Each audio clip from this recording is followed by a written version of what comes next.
નમસ્કાર મિત્રો, અમારી ચેનલમાં તમારું હાર્દિક સ્વાગત છે। આજે અમે તમારા માટે એક એવી હૃદયદ્રાવક અને આંખમાં આંસુ લાવી દે તેવી કહાની લઈને આવ્યા છીએ જે આજના આધુનિક સમાજની એક અત્યંત કડવી વાસ્તવિકતા છતી કરે છે। બહારથી ચમકતા અને વૈભવી દેખાતા ઘરોની ચાર દિવાલો વચ્ચે ક્યારેક એવો માનસિક અત્યાચાર છુપાયેલો હોય છે જે સમાજને દેખાતો નથી। સોસાયટીના દેખાડા અને સ્ટેટસના નામે એક ભણેલી ગણેલી વહુનું સ્વમાન કેવી રીતે નિર્દયતાથી કચડી નાખવામાં આવે છે તેની આ અત્યંત ભાવનાત્મક કહાની છે। જો તમને અમારી આ કહાની પસંદ આવે તો વિડીયોને હમણાં જ લાઈક કરી દેજો અને તમારા મિત્રો પરિવાર સાથે શેર જરૂર કરજો। આવી જ હૃદયને સ્પર્શી જાય તેવી નવી કહાનીઓ રોજ સાંભળવા માટે અમારી ચેનલને અત્યારે જ સબસ્ક્રાઇબ કરો। અને હા, કહાની પૂરી સાંભળ્યા પછી તમને કિંજલનું પાત્ર કેવું લાગ્યું તે નીચે કોમેન્ટ કરીને ચોક્કસ જણાવજો। તો ચાલો મિત્રો, શરૂ કરીએ આજની હૃદયસ્પર્શી સત્ય ઘટના। અમદાવાદના પશ્ચિમ છેડાનો સૌથી વિકસિત અને ધનિક ગણાતો વિસ્તાર એટલે એસજી હાઈવે અને બોપલનો સંગમ। રાતના સમયે નિયોનની ઝગમગતી રોશનીથી નહાયેલો આ વિસ્તાર શહેરની અમીરી, આધુનિકતા અને ઝડપી જીવનશૈલીની સાક્ષી પૂરતો હતો। અહીંની એક અત્યંત વૈભવી આકાશને આંબતી બહુમાળી ઇમારત ધ એમ્પાયરના 10મા માળે આવેલો 4 બેડરૂમનો પેન્ટ હાઉસ ફ્લેટ બહારથી સ્વર્ગ જેવો લાગતો હતો। ઘરમાં પ્રવેશતા જ વિદેશથી મંગાવેલો કિંમતી ઇટાલિયન માર્બલ આંખોને આંજી દેતો। વિશાળ ડ્રોઈંગ રૂમમાં ગોઠવાયેલો લાખો રૂપિયાનું એન્ટિક ફર્નિચર, છત પરથી લટકતા જર્મન ક્રિસ્ટલના ઝુમર અને આખા શહેરનો નજારો બતાવતી કાચની વિશાળ બાલ્કની, આ બધું કોઈ પણ સામાન્ય વ્યક્તિ માટે ઈર્ષાનો વિષય બની શકે તેમ હતું। પરંતુ આ ચમકતા માર્બલ પર ચાલનારા પગલાઓમાં કેટલી ભયાનક શાંતિ અને પીડા છવાયેલી હતી તે બહારથી જોનારા કોઈ અંદાજ લગાવી શકે તેમ નહોતું। આ ઘર એક એવું સોનાનું પાંજરું હતું જેની સળિયાઓ સામાન્ય આંખે દેખાતી નહોતી, પણ તેની ગૂંગળામણ અંદર રહેનારો શ્વાસ રૂંધી નાખનારી હતી। આ વૈભવી પાંજરાની કેદી હતી કિંજલ, 28 વર્ષની અત્યંત તેજસ્વી, આધુનિક અને આત્મવિશ્વાસથી ભરેલી યુવતી। કિંજલ શહેરની એક નામાંકિત મલ્ટીનેશનલ આઈટી કંપનીમાં HR મેનેજર તરીકે ફરજ બજાવતી હતી। ઓફિસની કાચની કેબિનમાં બેઠેલી કિંજલનો એક પડ્યો બોલ સેંકડો કર્મચારીઓ ઝીલતા। 500થી વધુ કર્મચારીઓના પ્રશ્નો હલ કરવા, માનવ સંસાધનની મોટી મોટી મીટિંગ્સમાં નિર્ણાયક ભૂમિકા ભજવવી, કંપનીના વાઇસ પ્રેસિડેન્ટ સાથે પોલિસી નક્કી કરવી અને કંપનીના વિકાસમાં પોતાનું બૌદ્ધિક યોગદાન આપવું, આ કિંજલની સાચી ઓળખ હતી। તે માત્ર ભણેલી ગણેલી જ નહોતી, પણ પોતાના સંસ્કારોને વળગીને સંબંધો સાચવવાની મથામણ કરતી એક અત્યંત લાગણીશીલ દીકરી જેવી વહુ પણ હતી। તેના માટે આધુનિકતાનો અર્થ કપડાં કે દેખાડો નહોતો, પણ વિચારોની સ્વતંત્રતા હતો। પરંતુ આ ઘરના સર્વોચ્ચ રખેવાળ અને સત્તાધીશ હતા તેના સાસુ ઇન્દુબેન।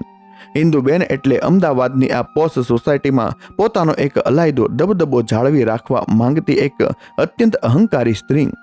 તેમના માટે જીવનનું સૌથી મોટું લક્ષ્ય સમાજમાં અને ખાસ કરીને સોસાયટીની અન્ય ધનિક મહિલાઓમાં પોતાનું સોશિયલ સ્ટેટસ સર્વોચ્ચ રાખવાનું હતું। હાથમાં હીરાની 3 મોટી વીંટીઓ, ગળામાં ભારે જડાવ દાગીના અને કિંમતી કાંજીવરમ સિલ્કની સાડીઓ પહેરીને જ્યારે તેઓ સોસાયટીના ક્લબ હાઉસમાં બેસતા ત્યારે તેમનો અહંકાર 7મા આસમાને રહેતો।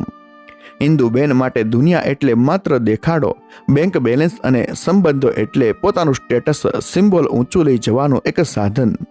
ઇન્દુબેનની આ અહંકારી અને છીછરી દુનિયામાં કિંજલની કોર્પોરેટ સફળતા અને તેની બૌદ્ધિક સ્વતંત્રતા એક કાંટાની જેમ ખૂંચતી હતી। ઇન્દુબેન ઈચ્છતા હતા કે તેમની વહુ માત્ર ઇન્દુબેનની આજ્ઞાંકિત વહુ તરીકે જ ઓળખાય, એ માત્ર એમના ઈશારે નાચતી, સોસાયટીની મહિલાઓ સામે તેમના વખાણ કરતી એક સુંદર કઠપૂતળી બનીને રહે। કિંજલની પોતાની એક અલગ ઓળખ, તેની નિર્ણય લેવાની ક્ષમતા અને તેનો આર્થિક સ્વાવલંબન ઇન્દુબેનને અદ્રશ્ય ઈર્ષાથી સળગાવતું હતું। તેઓ અવારનવાર મહેમાનો કે સગા સંબંધીઓની હાજરીમાં અત્યંત મીઠો પણ ઝેરીલો કટાક્ષ કરતા।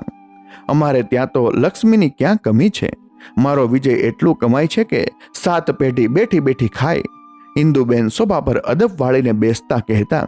પણ આ તો વહુને જ નોકરી કરવાનો બહુ શોખ છે એટલે મેં ઉદારતા રાખીને છૂટ આપી છે, બાકી અમારા ખાનદાનની વહુઓ આમ ઓફિસોમાં આખો દિવસ ધક્કા ન ખાય અને પારકા મર્દો સાથે મીટિંગો ન કરે। ઘર સાચવવું એ જ સ્ત્રીનો સાચો ધર્મ છે, પણ આજકાલની ભણેલી છોકરીઓને કોણ સમજાવે? આવા શબ્દો કિંજલના હૃદયમાં સોયની જેમ ભોંકાતા તેના ગળામાં ડૂમો ભરાઈ આવતો, પણ તે ઘરની શાંતિ જળવાઈ રહે તે ખાતર આંસુ ગળીને હોઠ પીસીને હસી હસીને વાત ટાળી દેતી. આ અત્યાચાર શારીરિક નહોતો, અહીં કોઈ મારપીટ નહોતી થતી, પણ આ માનસિક ત્રાસ અત્યંત ઘાતક હતો. કિંજલના વ્યક્તિત્વને ધીમે ધીમે કોરી ખાતો ઉદય જેવો ત્રાસ. કિંજલ ઓફિસેથી થાકીને આવે ત્યારે બાલ્કનીમાં ઊભા રહીને નીચે હાઈવે પર દોડતા વાહનોને જોતી રહેતી. બહારના ટ્રાફિક કરતા તેના મનની અંદર વિચારોનો ટ્રાફિક વધારે ઘોંઘાટ કરતો હતો. તેનો પતિ વિજય પોતાના કન્સ્ટ્રક્શન બિઝનેસ અને લેપટોપમાં એટલો મશગુલ રહેતો કે તેને પત્નીની આંખોમાં છુપાયેલો આ મૂંગો શોક ક્યારેય દેખાતો જ નહીં. વિજય માટે તેની માતાના શબ્દો જ કાયદો હતો. એક રવિવારની સાંજ હતી. ઘરનું વાતાવરણ ઉપર છલ્લું શાંત હતું. કિંજલ ડાઇનિંગ ટેબલ પર પોતાનો લેપટોપ ખોલીને આવતા અઠવાડિયાના એક મહત્વપૂર્ણ HR પ્રેઝન્ટેશનની તૈયારી કરી રહી હતી. તેના ચહેરા પર પ્રોજેક્ટને લગતો તણાવ સ્પષ્ટ હતો. ત્યારે જ ઇન્દુબેન પોતાના રૂમમાંથી બહાર આવ્યા. તેમની ચાલમાં એક ગજબનો રૂઆબ હતો અને આંખોમાં એક વિચિત્ર ચમક હતી. સોફા પર બેસતા જ તેમણે એક આદેશાત્મક સત્તાવાહી સ્વરમાં કહ્યું, કિંજલ, લેપટોપ બંધ કર હવે. આવતા અઠવાડિયે બુધવારે આપણી સોસાયટીના મહિલા મંડળની મીટિંગ મેં આપણા ઘરે રાખી છે. બધી પ્રતિષ્ઠિત બહેનો આવવાની છે. કિંજલના હાથ કીબોર્ડ પર જ થીજી ગયા. તેણે નજર ઊંચી કરીને સાસુની સામે જોયું. ઇન્દુબેનની આંખોમાં એક એવી ગણતરી હતી જે જોઈને કિંજલના અસ્તિત્વમાં ભયની એક અજીબસી સિંહહરણ દોડી ગઈ. તે સારી રીતે જાણતી હતી કે આ માત્ર એક સાધારણ ગેટ ટુગેધર કે ચા પાણીનો કાર્યક્રમ નહોતો. ઇન્દુબેનના આ શબ્દો પાછળ એક મોટું માનસિક વાવાઝોડું આકાર લઈ રહ્યું હતું.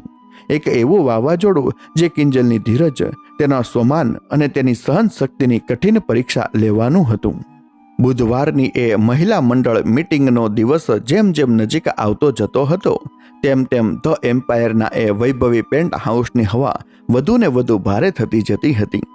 કિંજલના મનમાં એક અદૃશ્ય દહેશત ઘર કરી ગઈ હતી.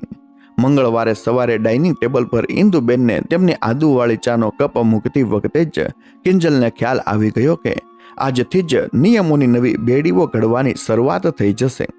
ઇન્દુબેને ચાની પહેલી ચૂસકી લીધી અને પોતાનો હુકમ સંભળાવવાનું શરૂ કર્યું. તેમનો અવાજ અત્યંત શાંત હતો, પણ એમાં રહેલી કઠોરતા કોઈ પથ્થરને પણ ચીરી નાખે તેવી હતી. જો કિંજલ, ઇન્દુબેને અખબાર પરથી નજર હટાવ્યા વિના જ કહ્યું, કાલે બપોરે 4 વાગ્યે સોસાયટીની બધી પ્રતિષ્ઠિત બહેનો આવવાની છે. રમીલાબેન, મીનાક્ષીબેન અને સેક્રેટરીના પત્ની તો ખાસ.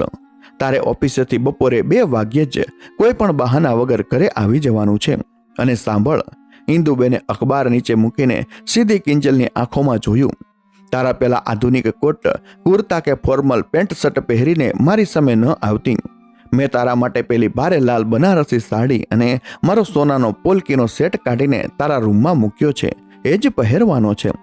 મહેમાનો આવે ત્યારે તારા ચહેરા પર એક મીઠું સ્મિત હોવું જોઈએ, જાણે તું દુનિયાની સૌથી સુખી વહુ છે. એ લોકો પૂછે તો જ બોલવાનું, અને એ પણ આપણા ખાનદાનની મોટાઈ દેખાય એવી જ વાતો કરવાની. તારી ઓફિસની પંચાયત, તારા HRના રોદણા કે તારી કહેવાતી બૌદ્ધિક વાતો મારી બહેનપણીઓ સામે ન ગાતી. ત્યાં તું માત્ર મારી વહુ છે, કોઈ કંપનીની મેનેજર નહીં. સમજાઈ ગયું ને? કિંજલ માટે આ માત્ર સૂચનાઓ નહોતી, પણ તેના અસ્તિત્વને, તેના ભણતરને અને તેની ઓળખને ભૂંસી નાખવાના ઈરાદાપૂર્વક કરાયેલા પ્રયાસો હતા. કિંજલના ગળામાં ડૂમો ભરાઈ આવ્યો. તેણે પોતાનો શ્વાસ રોકીને માત્ર હકારમાં માથું ધુણાવ્યું. આ અદૃશ્ય અત્યાચાર હતો. ઇન્દુબેનના આ શબ્દો કોઈ શારીરિક ઈજા નહોતા આપતા, પણ કિંજલના આત્મસન્માનના ચિત્રા ઉડાવી દેતા હતા.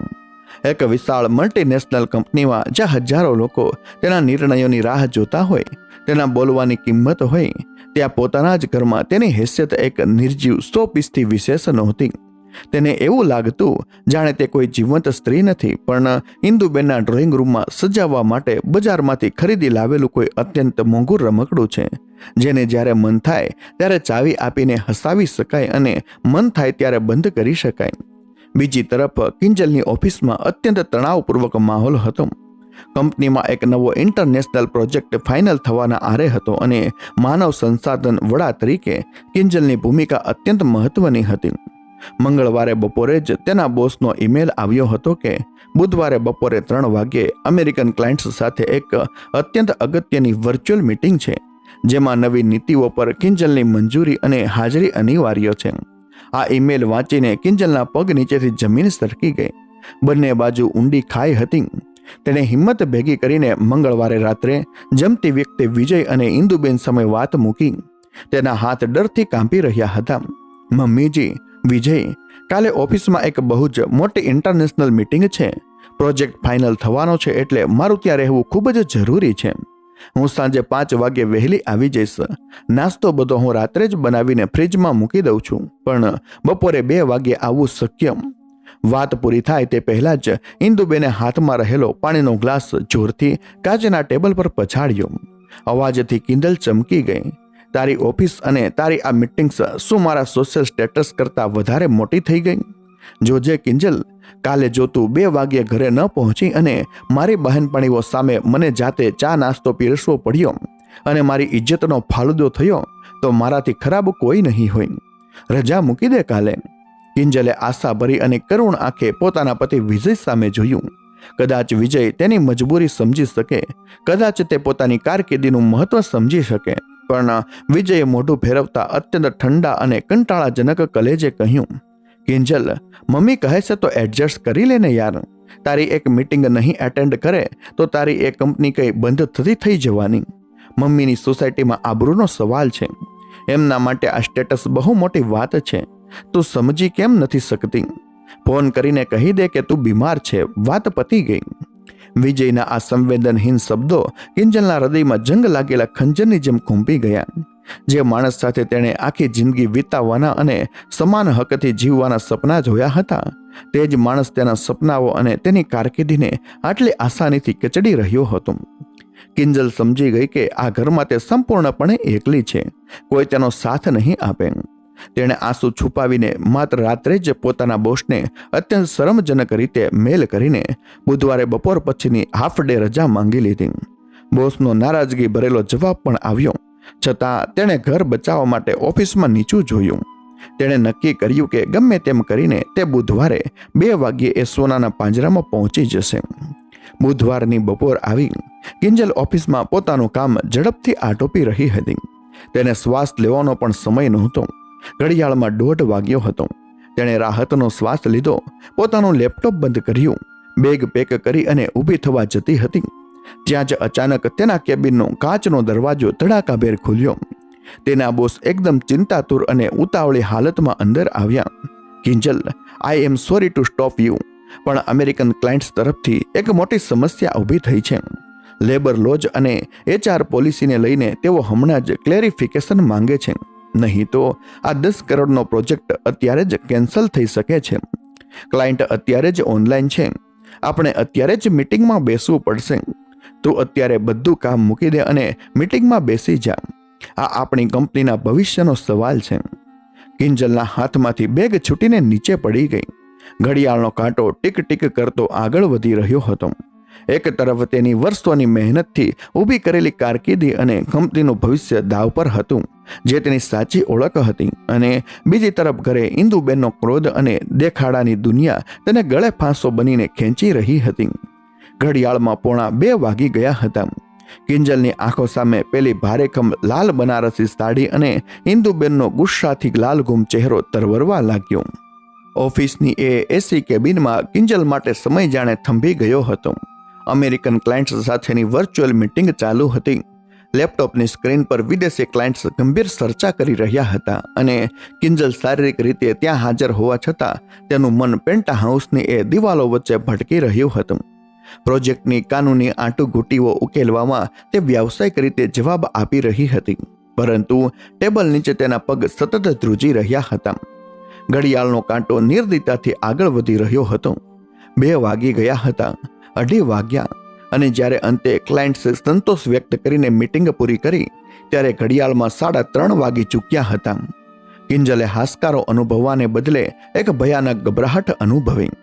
કોઈ પણ ઔપચારિકતા નિભાવ્યા વિના બોસની રજા લઈને તેણે બેગ ઉઠાવી અને ઓફિસની બહાર ડોટ મૂકી. પોતાની કાર સ્ટાર્ટ કરીને SG હાઈવે તરફ હંકારી. પણ અમદાવાદનો બપોરનો ટ્રાફિક અને લાલ સિગ્નલો આજે જાણે તેની પરીક્ષા લઈ રહ્યા હતા. સ્ટીયરિંગ વ્હીલ પર પકડ જમાવીને બેઠેલી કિંજલનો શ્વાસ અદ્ધર હતો. તેના કાનમાં ઇન્દુબેનના કડક શબ્દો ગુંજી રહ્યા હતા. જ્યારે તે ધ એમ્પાયરના 10મા માળે પહોંચી ત્યારે ઘડિયાળમાં 4:15 વાગી ગયા હતા.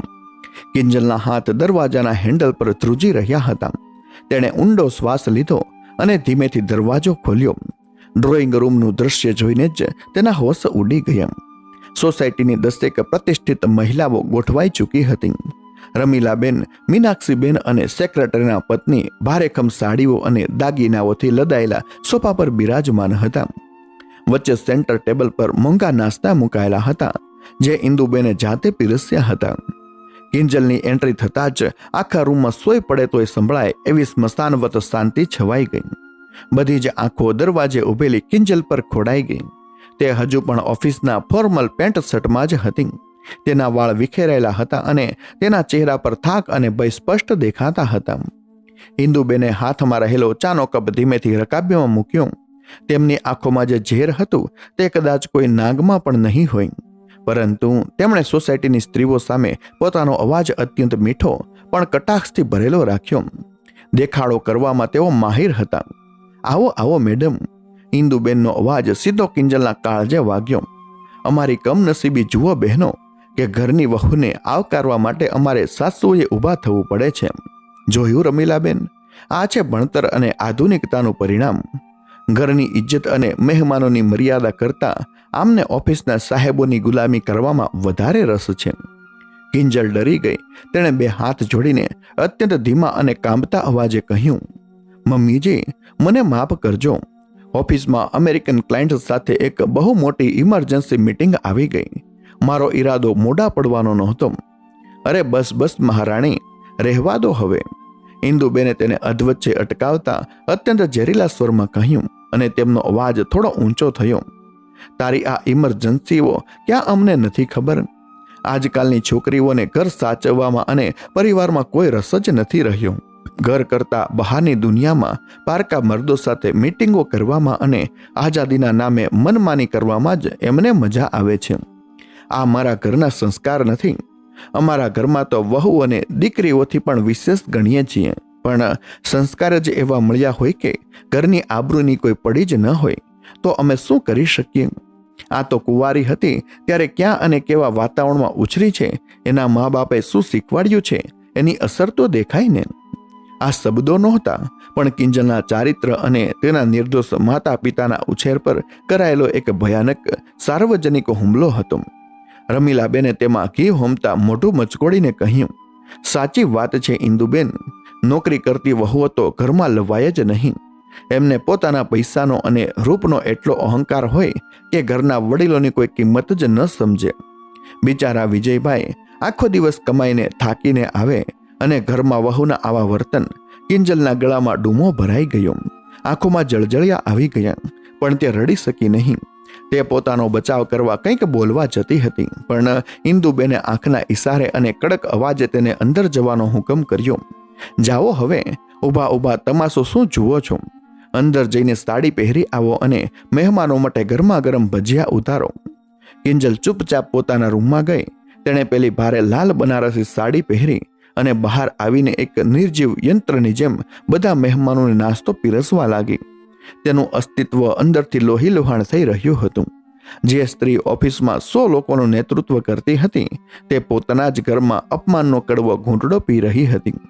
ચહેરા પર એક કૃત્રિમ સ્મિત રાખવાની મજબૂરી તેને અંદરથી તોડી રહી હતી. સાંજે મહેમાનો ગયા પછી ઇન્દુબેને કિંજલ સાથે એક પણ શબ્દ ન ઉચ્ચાર્યો. માત્ર નફરત ભરી નજરે જોઈને પોતાના રૂમમાં જતા રહ્યા. આ મૌન પર કોઈ પણ કાળ કે માર કરતા પણ વધારે ભયાનક હતું. રાત્રે 8:30 વાગ્યે વિજય ઘરે આવ્યો. કિંજલ પોતાના રૂમમાં બેડના ખૂણામાં અંધારામાં બેસીને ડુસકા ભરી રહી હતી. આખો દિવસ રોકી રાખેલો આંસુઓનો બંધ હવે તૂટી ચૂક્યો હતો. વિજયે રૂમની લાઇટ ચાલુ કરી અને પોતાનો લેધર બેગ પલંગ પર ફેંકતા કંટાળાજનક સ્વરે પૂછ્યું, હવે વળી શું નવું થયું? રોજ રાતે ઓફિસેથી આવું એટલે તારું આ રોતલા મોઢું જ જોવાનું? કિંજલે ઊભી થઈને રડતા રડતા વિજયનો હાથ પકડ્યો. તેણે બપોરની આખી ઘટના ઇન્દુબેનના મેળા અને પોતાના મા બાપ પર કરાયેલા પ્રહારોની વાત કહી સંભળાવી. તેણે હૃદયના ઊંડાણથી ધાર્યું હતું કે તેનો પતિ તેને ગળે લગાવશે, તેના આંસુ લૂછશે અને કહેશે કે કિંજલ, હું તારી સાથે છું. મમ્મીએ તારા સંસ્કારો પર સવાલ નહોતો ઉઠાવવો જોઈતો. પરંતુ વિજયે એક ઝાટકે પોતાનો હાથ છોડાવી લીધો. તેના ચહેરા પર સહાનુભૂતિનો છાંટો પણ નહોતો, માત્ર ગુસ્સો અને ચીડ હતી. કિંજલ, તું પણ કમાલ કરે છે યાર. તને ખબર છે ને કે મમ્મી માટે એમની સોસાયટીની આબરૂ કેટલી મહત્વની છે? તો તારે 2 વાગ્યે આવી જવું જોઈએ ને. એક દિવસ પ્રોજેક્ટ સાઈડમાં મૂકી દેત તો શું બગડી જવાનું હતું? તારી આ જીદને કારણે મમ્મીને પેલા લોકો સામે નીચું જોવું પડ્યું. મમ્મી સમાજમાં આપણી પ્રતિષ્ઠા જાળવવા માટે જ આવું કહે છે. તું થોડું એડજસ્ટ કરી લે ને. મારે મારા કન્સ્ટ્રક્શનના કામનું આટલું ટેન્શન હોય છે. પ્લીઝ મને આ ઘરની રામાયણથી દૂર રાખ. આટલું કહીને વિજય પોતાનો ટુવા લઈને બાથરૂમમાં જતો રહ્યો. કિંજલ સ્તબ્ધ થઈને તેને જતો જોઈ રહી. તેને લાગ્યું કે જાણે કોઈએ તેને ઊંડી ખીણમાં ધક્કો મારી દીધો છે. જે પતિને તે પોતાની ઢાલ માનતી હતી, જેના પ્રેમના સહારે તે આ પાંજરામાં જીવી રહી હતી, તે તો તેની પીડાનો જ એક મોટો હિસ્સો હતો. વિજયના એ વાક્યે કિંજલની અંદર રહેલી બચી કુચી આસ્થાને પણ મારી નાખી. બાથરૂમમાંથી સાવરનું પાણી પડવાનો અવાજ આવી રહ્યો હતો અને રૂમમાં એક ભયાનક હૃદય ચીરી નાખે એવી શાંતિ છવાઈ ગઈ. કિંજલના આંસુ અચાનક સુકાઈ ગયા. તેના ચહેરા પર છવાયેલી વેદના અને રુદનનું સ્થાન એક બિહામણી શૂન્યતાએ લઈ લીધું. આ કોઈ સામાન્ય મૌન નહોતું. આ મૌન એ સ્ત્રીનું હતું જેનો વિશ્વાસ કાયમ માટે તૂટી ચૂક્યો હતો. તેની આંખોમાં હવે વિજય માટે કોઈ ફરિયાદ નહોતી, પણ એક એવો ખાલીપો હતો જે દર્શાવતો હતો કે સંબંધોની દોરી હવે સાવ તૂટી ગઈ છે. આ ભયાનક શાંતિ કોઈ મોટા વિસ્ફોટની તૈયારી કરી રહી હતી. બુધવારની એ કાળી રાત પછી ધ એમ્પાયરના એ વૈભવી પેન્ટ હાઉસમાં દિવસો એક અત્યંત યાંત્રિક અને નીરસ ગતિએ પસાર થવા લાગ્યા. કિંજલ હવે કોઈ ફરિયાદ નહોતી કરતી, કોઈ દલીલ નહોતી કરતી કે પોતાના પતિ વિજય પાસે સહાનુભૂતિની કોઈ અપેક્ષા પણ નહોતી રાખતી. ઘરના એ 4 બેડરૂમમાંથી એક બેડરૂમ જે કિંજલ અને વિજયનો હતો, તે હવે માત્ર 2 અજાણ્યા લોકોના સૂવા માટેની જગ્યા બની ગયો હતો. કિંજલ સવારે વહેલી ઉઠતી, એક રોબોટની જેમ રસોડામાં જઈને બધા માટે નાસ્તો અને જમવાનું બનાવતી, ચૂપચાપ તૈયાર થઈને ઓફિસે જતી અને રાત્રે થાકી હારીને આવીને સીધી પોતાના બેડના એક ખૂણામાં સૂઈ જતી. ઇન્દુબેનનું વર્તન હજુ પણ એટલું જ કઠોર અને કટાક્ષયુક્ત હતું, પણ હવે કિંજલના કાન એ સાંભળવા ટેવાઈ ગયા હતા, અથવા એમ કહીએ કે તેના મન સુધી એ શબ્દો પહોંચતા જ નહોતા. તેના ચહેરા પરથી સ્મિત કાયમ માટે ગાયબ થઈ ગયું હતું. તેના ચહેરા પર એક કાયમી ઉદાસીનતા અને ખાલીપો છવાઈ ગયો હતો, જાણે અંદરથી કોઈ જીવંત સ્ત્રી મરી ચૂકી હોય અને માત્ર એક દેહ શ્વાસ લઈ રહ્યો હોય. આશરે 15 દિવસ પસાર થઈ ગયા. ઇન્દુબેનના મનમાં ફરી એકવાર પોતાનો દબદબો સાબિત કરવાનો અને સોશિયલ ગેધરિંગનો ખ્યાલ આવ્યો. આ વખતે નિમિત્ત હતું સોસાયટીની નવી કમિટીની રચના. ઇન્દુબેન ઈચ્છતા હતા કે નવી કમિટીમાં તેમનો જ શબ્દ આખરી ગણાય, અમને તેમનું સર્વસ્વ જળવાઈ રહે. આ હેતુથી તેમણે સોસાયટીની 10-12 સૌથી પ્રભાવશાળી અને ધનિક મહિલાઓને શનિવારે રાત્રે પોતાના ઘરે એક ભવ્ય ડિનર માટે આમંત્રિત કરી હતી. શનિવારની સાંજ આવી. ફ્લેટને કોઈ મહેલની જેમ ફરી એકવાર સજાવવામાં આવ્યો હતો. ડાઇનિંગ ટેબલ પર ઇન્દુબેનની સૌથી મોંઘી ચાંદીની બોર્ડરવાળી ક્રોકરી બહાર કાઢવામાં આવી હતી. રસોડામાં જાત જાતની વાનગીઓ બની રહી હતી. કિંજલ આજે શનિવાર હોવા છતાં ઓફિસેથી વહેલી આવી ગઈ હતી. ઇન્દુબેનની કડક સૂચના મુજબ તેણે ફરીથી એક ભારે રેશમી સાડી પહેરી હતી. રસોડાની ગરમીમાં સાડીના પાલવને કમર પર ખોસીને તે પરસેવે રેબઝેબ થઈને મહેમાનો માટે પનીર ટિક્કા અને જાત જાતના મોકટેલ્સ તૈયાર કરી રહી હતી. રાત્રે 8 વાગ્યાની આસપાસ મહેમાનો આવવાના શરૂ થયા. ડ્રોઈંગ રૂમમાં ફરી એકવાર રમીલાબેન, મીનાક્ષીબેન, સેક્રેટરીના પત્ની અને અન્ય મહિલાઓ ગોઠવાઈ ગઈ. આખો રૂમ મોંઘા પરફ્યુમની સુગંધ અને ખોટા વખાણોના અવાજથી ભરાઈ ગયો. વિજય પોતાના મિત્રો સાથે નીચે ક્લબ હાઉસમાં ગયો હતો, એટલે ઘરમાં માત્ર સ્ત્રીઓ જ હતી. કિંજલ એક મોટી ચાંદીની ટ્રેમાં વેલકમ ડ્રિંક્સના ગ્લાસ લઈને ડ્રોઈંગ રૂમમાં પ્રવેશી. તેના ચહેરા પર પેલું શીખવેલું કૃત્રિમ અને ફિક્કું સ્મિત હતું. ઇન્દુબેન ગર્વથી સોફાની બરાબર વચ્ચે બેસીને પોતાની મોટાઈની વાતો હાંકી રહ્યા હતા.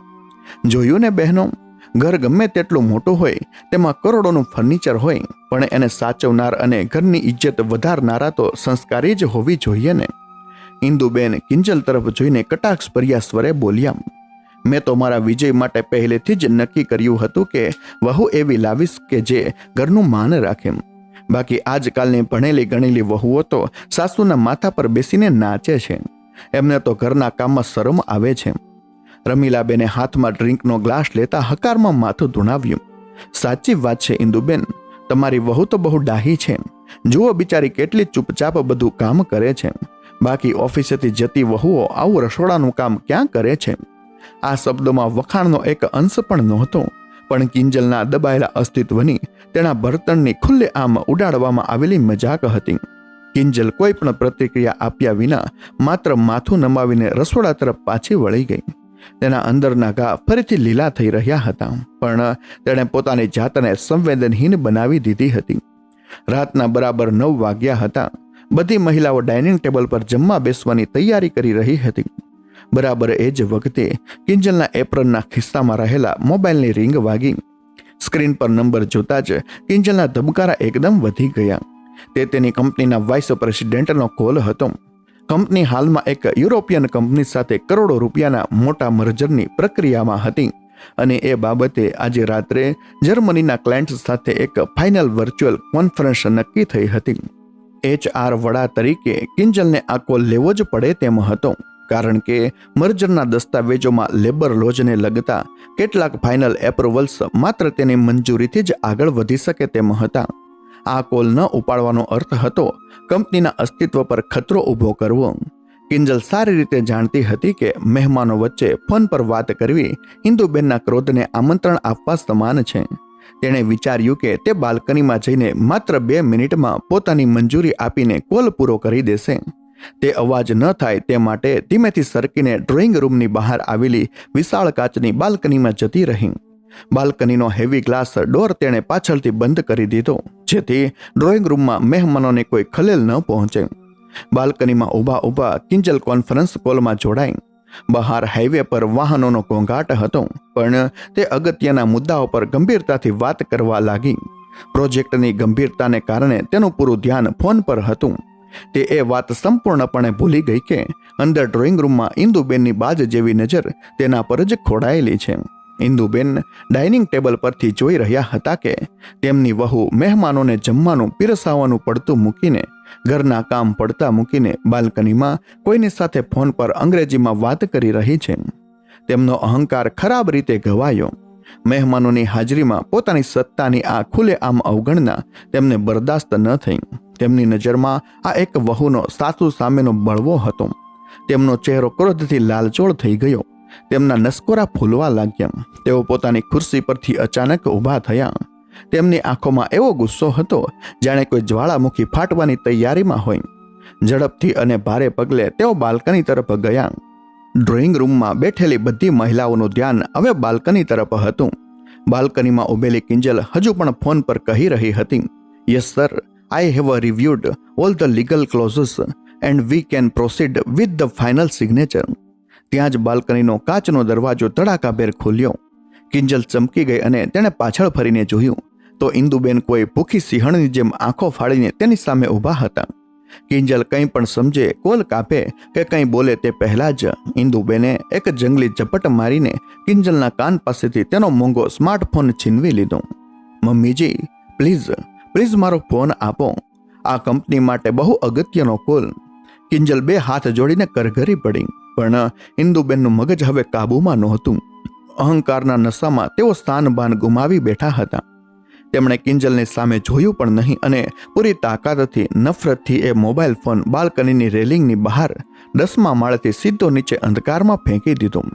ફોન ફેંક્યા પછી તેઓ કિંજલની એકદમ નજીક આવ્યા અને આખા ઘરમાં પડઘાયા એવા કર્કશ અને અત્યંત મોટા અવાજે બરાડી ઉઠ્યા, મારા ઘરમાં મારા મહેમાનોની અવગણના કરીને તું ક્યાં અમીર બાપના ધંધા સંભાળે છે?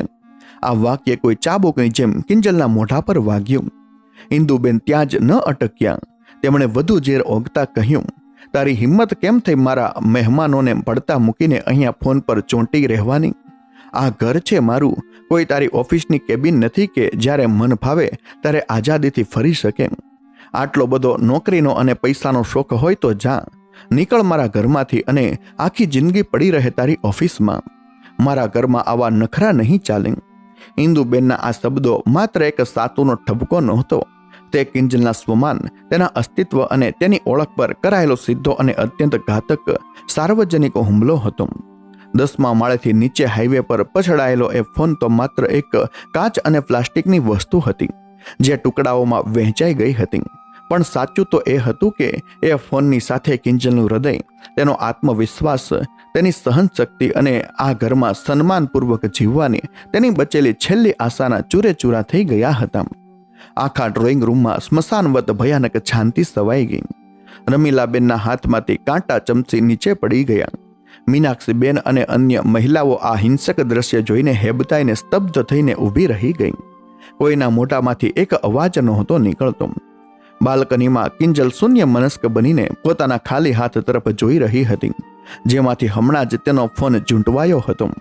ત્યારબાદ તેણે ધીમેથી નજર ઊંચી કરીને ઇન્દુબેન સામે જોયું. તેના ચહેરા પર કોઈ ભાવ નહોતો, ના ગુસ્સો, ના ડર, ના કોઈનો રડવાનો અવાજ. તે માત્ર ત્યાં સ્થિર ઊભી હતી, જાણે કોઈ જીવંત મૂર્તિ હોય. આ સાર્વજનિક અપમાને કિંજલની સહનશીલતાની તમામ હદો પાર કરી દીધી હતી. હવે તે બાલ્કનીમાં ફૂંકાતો પવન એક અજીબસી શાંતિ લઈને આવ્યો હતો. આ શાંતિ કિંજલની અંદર ફેલાયેલી શૂન્યતાની હતી.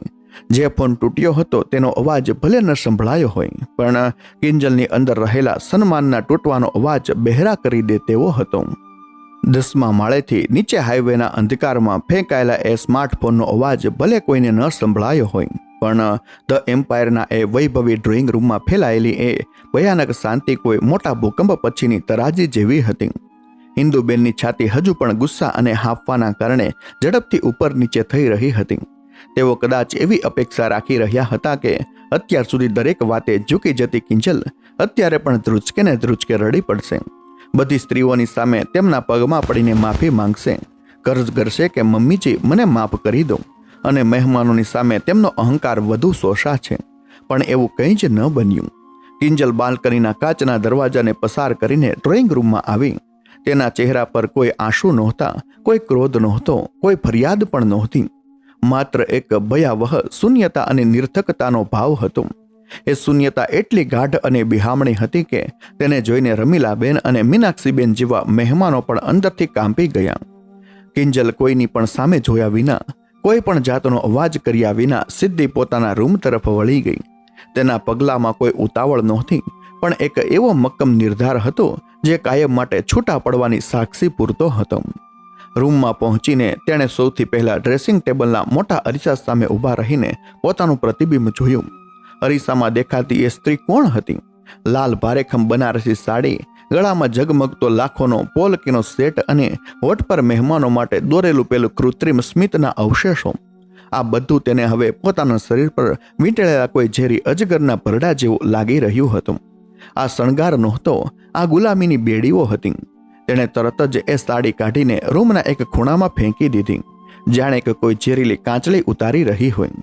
ગળામાંથી અને કાચના કાનમાંથી એ ભારે દાગીના એક ઝાટકે ખેંચીને કાઢ્યા અને ડ્રેસિંગ ટેબલના કાચ પર છૂંટા ફેંકી દીધા, જેનો ખન્ન અવાજ રૂમની ભયાનક શાંતિને ચીરી રહ્યો હતો. એક સાદો, પોતાને ગમતો આછો સુતરાવ ડ્રેસ પહેરીને તેણે કબાટમાંથી પોતાની એક જૂની નાની સુટકેસ બહાર કાઢી. તેણે ઇન્દુબેને અપાવેલી એક પણ મોંઘી વસ્તુને હાથ ન લગાવ્યો. માત્ર પોતાના જરૂરી કપડાં, પોતાના શૈક્ષણિક દસ્તાવેજો, HRની ડિગ્રી અને પોતાની ઓફિસનું લેપટોપ એ બેગમાં મૂક્યા. આ જ તેની સાચી મૂડી હતી, જે તેને દુનિયામાં એકલા ઊભા રહેવાની તાકાત આપવાની હતી. બરાબર એ જ વખતે રૂમનો દરવાજો ખુલ્યો. વિજય ક્લબ હાઉસમાંથી પાછો ફર્યો હતો. ઘરમાં પ્રવેશેલા અસ્વાભાવિક સન્નાટા અને ડ્રોઈંગ રૂમમાં બેઠેલી સ્તબ્ધતા મહિલાઓને જોઈને તેને ખ્યાલ આવી ગયો હતો કે કોઈ મોટો ધડાકો થયો છે. રૂમમાં આવીને કિંજલને સામાન પેક કરતી જોઈને વિજયના ચહેરા પર થોડી ગભરાહટ અને વધુ પડતો કંટાળો જોવા મળ્યો.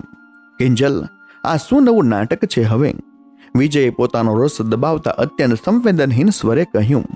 મમ્મીએ ગુસ્સામાં 2 શબ્દો કહી દીધા કે તારો ફોન લઈ લીધો તો તારે તરત સામાન બાંધીને ચાલ્યા જવાનું.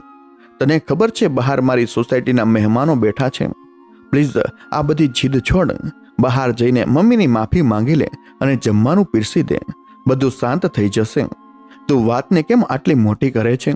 કિંજલે બેગની ચેન બંધ કરી અને ધીમેથી ફરીને વિજયની આંખોમાં જોયું.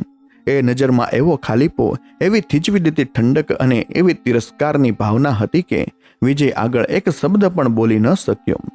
કિંજલે કોઈ જ જવાબ ન આપ્યો. આ એ જ સ્ત્રી હતી જે ગઈકાલ સુધી વિજય પાસે રડીને પોતાના હકની, સન્માનની અને સાથની ભીખ માંગતી હતી. પણ આજે તેના હોઠ સંપૂર્ણપણે સિવાઈ ગયા હતા. જ્યાં પ્રેમ, સન્માન અને વિશ્વાસ જ નિર્દયતાથી મારી નાખવામાં આવ્યા હોય, ત્યાં દલીલો કરવી તેને સાવ વ્યર્થ લાગી. જે પતિ પત્નીના સ્વમાનના ચૂરેચૂરા થવા છતાં તેને જ માફી માંગવાનું કહી રહ્યો હોય, તેની સાથે હવે એક ક્ષણ પણ વિતાવી એ આત્મહત્યા સમાન હતું.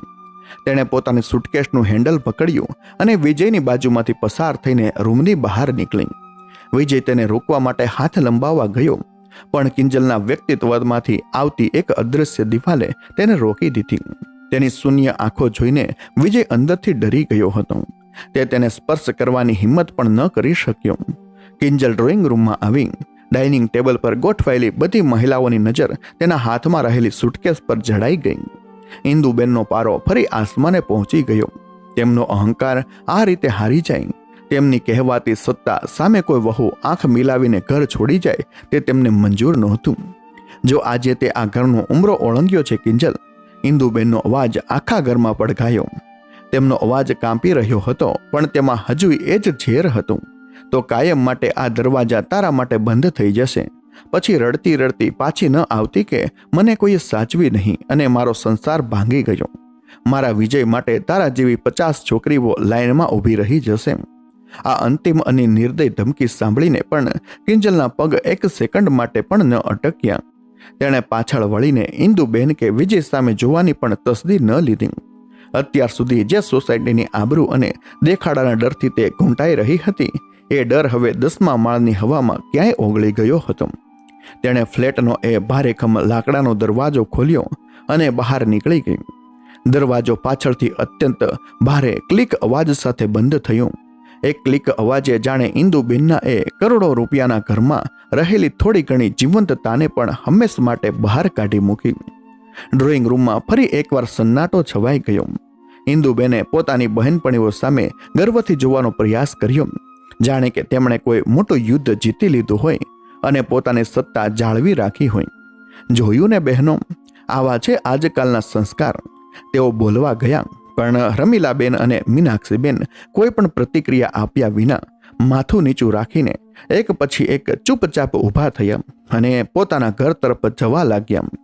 કોઈએ ઇન્દુબેનના વખાણ ન કર્યા, કોઈએ તેમની કહેવાતી મોટાઈ ન સ્વીકારી કે કોઈએ તેમની હિંમતને દાદ ન આપી. એ સ્ત્રીઓ પણ સમજી ગઈ હતી કે આ ઘર હવે ઘર નથી રહ્યું. થોડી જ વારમાં ઇન્દુબેન એ ખાલી ડ્રોઈંગ રૂમમાં એ મોંઘી ક્રોકરીઓ વચ્ચે એકલા ઊભા રહી ગયા. અમદાવાદની આ પોશ સોસાયટીમાં દેખાડાના નામે રમાયેલી આ અહંકારની રમતમાં કહેવાતી જીત તો તેમની જ થઈ હતી, પણ એ જીતની કિંમત ખૂબ મોટી હતી. એક હસતો રમતો પરિવાર પડી ભાંગ્યો હતો. એક સ્વતંત્ર સ્ત્રીનું સ્વમાન નિર્દયતાથી કચડાઈ ગયું હતું અને આ વૈભવી સોનાના પાંજરામાં હવે કાયમ માટે કબ્રસ્તાન જેવી ભયાનક શાંતિ છવાઈ ગઈ હતી. નીચે એસજી હાઈવે પર દોડતા વાહનોની ભીડમાં કિંજલ એક રિક્ષામાં બેઠી. રિક્ષા જેવી આગળ વધી, પવનનો એક જોરદાર ઝાપટો કિંજલના ચહેરા પર પડ્યો. અત્યાર સુધી સુકાઈ ગયેલી આંખોમાંથી હવે ધોધમાર આંસુ વહેવા લાગ્યા હતા, પણ આ આંસુ કોઈની દયાના કે હારના નહોતા. આ આંસુમાં ભલે ભવિષ્યની અનિશ્ચિતતા અને તૂટેલા સંબંધોનું દર્દ હતું, પણ હવે તેને કોઈના દેખાડાના બોજ તળે કે અપમાનના છાયામાં જીવવાનું નહોતું. એ રિક્ષામાં બેઠેલી કિંજલ હવે મુક્ત હતી, પોતાના કચડાયેલા સ્વમાનને ફરીથી બેઠું કરવા માટે અને એક નવા પ્રભાત તરફ આગળ વધવા માટે. મિત્રો, કિંજલે જે નિર્ણય લીધો તે સાચો હતો કે ખોટો? શું સમાજમાં સ્ટેટસ અને દેખાડો કોઈના સ્વમાન અને સંબંધો કરતાં વધારે મહત્વના હોઈ શકે ખરા? ઇન્દુબેનના અહંકારે 10મા માળથી માત્ર એક ફોન નહોતો ફેંક્યો, પણ એક દીકરી સમાન વહુનો વિશ્વાસ અને એક હસતો રમતો પરિવાર તોડી નાખ્યો હતો. આ કહાની આપણને વિચારવા મજબૂર કરે છે કે આપણે દેખાડાની આ દુનિયામાં કેટલા સંવેદનહીન બની રહ્યા છીએ. જો આ કહાનીએ તમારા હૃદયને સ્પર્શ કર્યો હોય અને કિંજલની પીડા તમે સમજી શક્યા હો, તો વિડીયોને દિલથી લાઈક કરવાનું ભૂલતા નહીં. આ વિડીયોને તમારા વોટ્સએપ ગ્રુપમાં વધુમાં વધુ શેર કરો, જેથી આ મહત્વપૂર્ણ સંદેશ દરેક ઘર સુધી પહોંચે.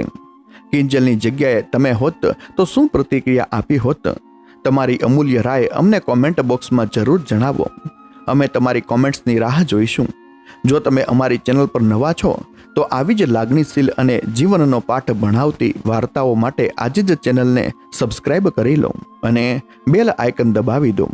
વિડીયો અંત સુધી જોવા માટે તમારો ખૂબ ખૂબ આભાર. મળીએ છીએ એક નવી સત્ય ઘટના સાથે. ત્યાં સુધી પોતાનું અને પોતાના પરિવારનું ધ્યાન રાખજો. જય શ્રી કૃષ્ણ.